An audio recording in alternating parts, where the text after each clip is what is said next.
तोंडलीची भाजी बनविताना तुम्ही अनेक प्रकार बघितले असतील, पण अशा प्रकारची भाजी अजूनपर्यंत कोणीही नाही केली. तोंडलीचीच भाजी पण वेगळ्या पद्धतीची. तर त्यासाठी इथे अर्धा किलो तोंडली घेतली. अर्धा तास तरी पाण्यात भिजत घालावी. तोंडलीला जो काही कचरा चिकटलेला असेल तो निघून जाईल. ते पाणी फेकून द्यायचे. नंतर 2 पाण्याने तोंडली पुन्हा एकदा स्वच्छ धुवून घ्यायची आणि अशा प्रकारे तोंडलीचे पातळ काप करून घ्यायचे. मला जर का तोंडली गोल चकत्या करून कापायची असतील तर तशी कापा.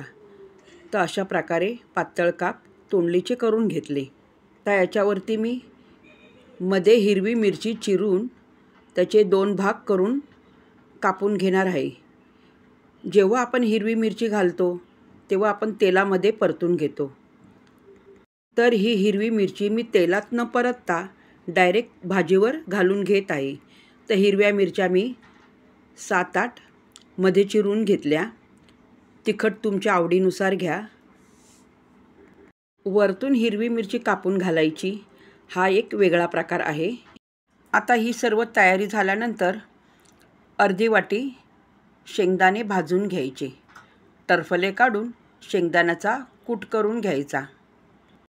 इथे मी 2 कांदे घेतले आहे. तर तुम्ही 4 कांदेसुद्धा बारीक चिरून घालू शकतात. कारण तोंडलीच्या भाजीमध्ये कांदा जास्त असेल तर भाजी चवदार लागते. तर अशा प्रकारे कांदा बारीक चिरून घ्यायचा.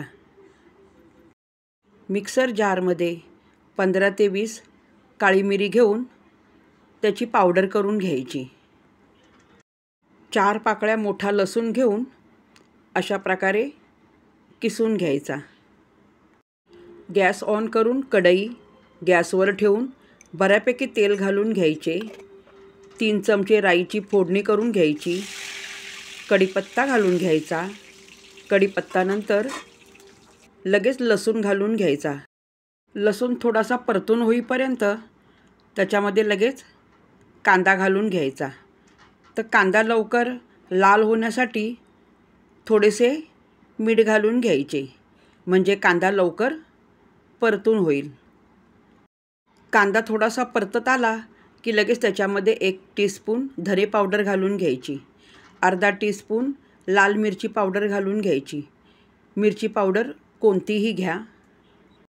लगेच त्याच्यामध्ये 1 टीस्पून हिंग घालून घ्यायची. 1 टीस्पून हळद पावडर घालून घ्यायची.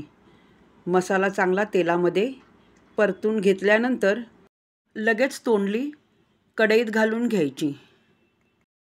आता उलातनी कढईच्या बुडाला घालून भाजी चांगली खालीवर करून परतून घ्यायची, म्हणजे सर्व मसाला तोंडलीच्या भाजीला लागला पाहिजे.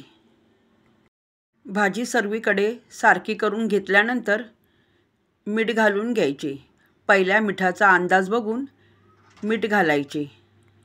पुन्हा एकदा भाजी खालीवर करून त्याच्यावर 2 मिनिट झाकण ठेवायचे. 2 मिनिटानंतर झाकण काढल्यावर भाजी पुन्हा एकदा खालीवर करून परतून घ्यायची. तर भाजीला बघा आपसूक पाणी सुटले आहे. पुन्हा एकदा 2 मिनिट झाकण ठेवून एक वाफ देऊन घ्यायची. झाकण काढून बघायचे. पुन्हा एकदा भाजी खालीवर करून परतून घ्यायची आहे. भाजी जर का झाकण ठेवून अशा प्रकारे परतून घेतली तर भाजीचा अर्क चांगला उतरतो.